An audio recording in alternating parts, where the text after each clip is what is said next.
Hi friends, ഒരുപാട് കാലത്തെ ആഗ്രഹമായിരുന്നു ഒരു ട്രിപ്പ് പോകുക എന്നുള്ളത്. അപ്പോൾ ഇന്ന് എന്തായാലും ഞങ്ങളൊരു ട്രിപ്പ് പോകാൻ വേണ്ടിയിട്ട് പ്ലാൻ ചെയ്തിട്ടുണ്ട്. കൊടൈക്കനാലിലാണ് പോകാൻ വിചാരിക്കുന്നത്. അപ്പോൾ ഞങ്ങൾ കാണുന്ന കാഴ്ചകൾ നിങ്ങളെയും കൂടെ കാണിച്ചു തരണമെന്ന് ആഗ്രഹമുണ്ട്. അപ്പോൾ കാഴ്ചകളൊന്നും മിസ്സാവാതിരിക്കാൻ വേണ്ടിയിട്ട് സ്കിപ്പ് ചെയ്യാതെ വീഡിയോ എല്ലാവരും കാണും കേട്ടോ. ഒരുപാട് കാറ്റാടി യന്ത്രങ്ങൾ കാണുന്നുണ്ടായിട്ടോ. അപ്പോൾ കുട്ടികൾക്ക് അത് കണ്ടപ്പോൾ ഒരുപാട് സംശയങ്ങളും, അവർ പുസ്തകങ്ങളിൽ മാത്രം കണ്ട കാര്യങ്ങൾ നേരിട്ട് കണ്ടപ്പോൾ ഒരുപാട് സംശയങ്ങളുണ്ടായി. അപ്പോൾ അതിനെക്കുറിച്ചിട്ട് ഞങ്ങളുടെ കൂടെയുള്ള ഷിഹാബക്ക ഒരുപാട് കാര്യങ്ങൾ പറഞ്ഞു കൊടുത്തു.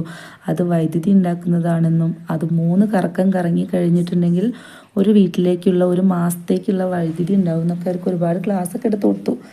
അങ്ങനെ പതുക്കെ പതുക്കെ ഞങ്ങളുടെ യാത്ര വീണ്ടും ആരംഭിച്ചു.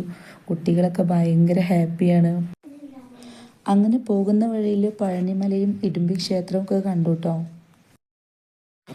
പഴനിമലയുടെ അടുത്തെത്തിയപ്പോൾ എന്തൊക്കെയോ ഉത്സവം കഴിഞ്ഞ് എന്തൊക്കെയോ സംഭവങ്ങളൊക്കെ അവിടെ ഉണ്ടായിരുന്നു കേട്ടോ. നമ്മൾ ഈ ചുരത്തിലൂടെ ഇങ്ങനെ യാത്ര ചെയ്തുകൊണ്ടിരിക്കുക കേട്ടോ. ഭയങ്കര ഭംഗിയാണ് ഈ ചുരം കാണാൻ തന്നെ. ഇങ്ങോട്ട് വരുമ്പോൾ തന്നെ നല്ല തണുപ്പായിരുന്നു. പിന്നെ ഈ ചുരത്തിനെക്കുറിച്ചും ഈ പ്രദേശത്തെക്കുറിച്ചും പറയുകയാണെങ്കിൽ പ്രകൃതി രമണീയമായ മലകൾ കൊണ്ട് അനുഗ്രഹീതമാണ് കേട്ടോ ഈ പ്രദേശവും ഈ താഴ്വരയും എല്ലാം തന്നെ. പിന്നെ ഈ പ്രിൻസ് ഓഫ് ഹിൽസ് എന്നും ഈ ഒരു ചുരത്തിനെ പറയുന്നുണ്ട്. ഭയങ്കര തണുപ്പാണ്, നല്ല സൂപ്പറാണ് കേട്ടോ. ചുരം കയറി മുകളിലെത്തിയപ്പോൾ അവന് ചോക്ലേറ്റ് വേണമെന്ന് പറഞ്ഞ് ഒരു ഷോപ്പിൽ കയറിയിട്ടോ.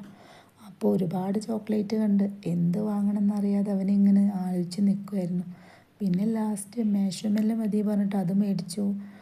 പിന്നെ കുറച്ച് ജെല്ലി മിഠായി വേണം പറഞ്ഞപ്പോൾ അതും കൂടെ മേടിച്ചു. ഞങ്ങൾ യാത്ര തുടങ്ങി കേട്ടോ. അങ്ങനെ പോകുന്ന വഴിയിലൊരു വെള്ളച്ചാട്ടം കണ്ടു കേട്ടോ. അപ്പോൾ അവിടെ കുറച്ച് നേരം ഇരുന്നു. അപ്പോഴാണ് സീക്കുട്ടിനൊരാഗ്രഹം അവിടെ ഇരുന്ന് ഫോട്ടോ എടുക്കണമെന്ന്. അപ്പോൾ അതേ എടുത്ത് കൊടുത്തിട്ട് ഞങ്ങൾ വീണ്ടും യാത്ര തുടങ്ങി കേട്ടോ. രാവിലെ വീട്ടിൽ നിന്ന് പുറപ്പെട്ടതാണെങ്കിലും ഇവിടെ എത്തിയപ്പോൾ സന്ധ്യയായിട്ടോ.